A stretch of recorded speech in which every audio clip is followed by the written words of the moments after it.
Standar layanan kesehatan menjadi sorotan setelah terungkap serangkaian kekerasan seksual yang melibatkan dokter. Tindakan tidak bermoral itu tak hanya merusak kepercayaan pasien terhadap profesi medis, tapi juga menimbulkan trauma mendalam bagi korban. Menteri Kesehatan Budi Gunadi Sadikin menyatakan bakal memperketat pengawasan terhadap penerapan prosedur pelayanan kesehatan. Salah satunya dengan merapikan rekam medis elektronik secara nasional. Cara ini diharapkan dapat memberikan gambaran komprehensif tentang riwayat tindakan medis yang dilakukan oleh dokter terhadap pasien.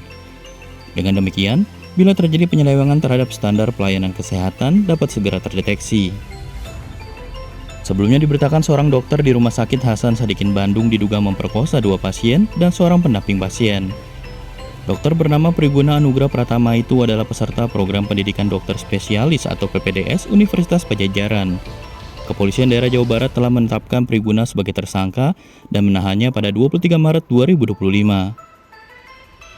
Belum kelar kasus dokter Priguna, beredar sebuah video di media sosial yang memperlihatkan seorang dokter ahli kandungan di Garut diduga melakukan pelecehan seksual terhadap pasien saat menjalani pemeriksaan ultrasonografi. Kepolisian Resor Garut telah menetapkan dokter berinisial MSV itu sebagai tersangka pada 17 April 2025. Budi Gunadi menilai selain persoalan standar layanan, pemeriksaan psikologis dokter, khususnya peserta PPDS perlu mendapat perhatian. Pemeriksaan psikologi ini penting untuk memantau kondisi kejiwaan dokter. Tes psikologi yang akan digunakan nanti menggunakan metode Minnesota Multipasic Personality Inventory atau MMPI.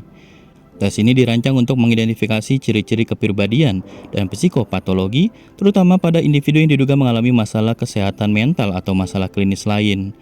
Budi optimis langkah-langkah yang disiapkan Kementerian Kesehatan ini dapat mengatasi persoalan pelanggaran prosedur operasi standar ataupun etika profesi kedokteran. Sebab menurut dia, tes tersebut telah teruji secara klinis di berbagai negara. Akademikus Fakultas Kedokteran Universitas Brawijaya Reti Ratnawati mengatakan, tes psikologi MMPI tidak dapat mendeteksi potensi seseorang melakukan kekerasan seksual.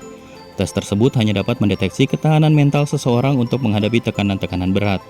Karena itu, tes ini biasanya dilakukan untuk menyaring dokter yang ingin melanjutkan pendidikan spesialis. Reti berujar, dalam pencegahan kekerasan seksual di fasilitas kesehatan, kunci utama adalah pengawasan standar operasional pelayanannya. Dia yakin, bila standar pelayanan kesehatan dan etika profesi dokter diterapkan dengan benar, kekerasan seksual di fasilitas kesehatan tidak akan terjadi. Komnas Perempuan mencatat terdapat 15 kasus kekerasan seksual di fasilitas layanan kesehatan sepanjang 2020 hingga 2025. Bentuk kekerasan seksual itu berupa pelecehan, pemerkosaan, percobaan pemerkosaan, dan sterilisasi. Komisioner Komnas Perempuan Devi Rahayu yakin jumlah tersebut masih jauh lebih sedikit dari realita di lapangan. Menurut Devi, kekerasan seksual sebenarnya bisa terjadi di mana saja. Fasilitas kesehatan adalah salah satu tempat yang rawan karena adanya relasi kuasa dokter atau tenaga kesehatan terhadap pasien. Relasi kuasa ini terdapat juga di panti sosial, satuan pendidikan, dan tempat kerja. Ketua Pengurus Besar Ikatan Dokter Indonesia Slamet Budiarto menyarankan agar pengawasan terhadap pelayanan kesehatan sebaiknya melibatkan organisasi profesi. Sebab, Kementerian Kesehatan dan Dinas Kesehatan daerah belum mampu menjalankan fungsi pengawasan secara optimal karena keterbatasan sumber daya manusia. Dia khawatir, jika kondisi ini terus berlanjut, akan makin banyak kasus penyelewengan standar layanan kesehatan yang tidak terdeteksi.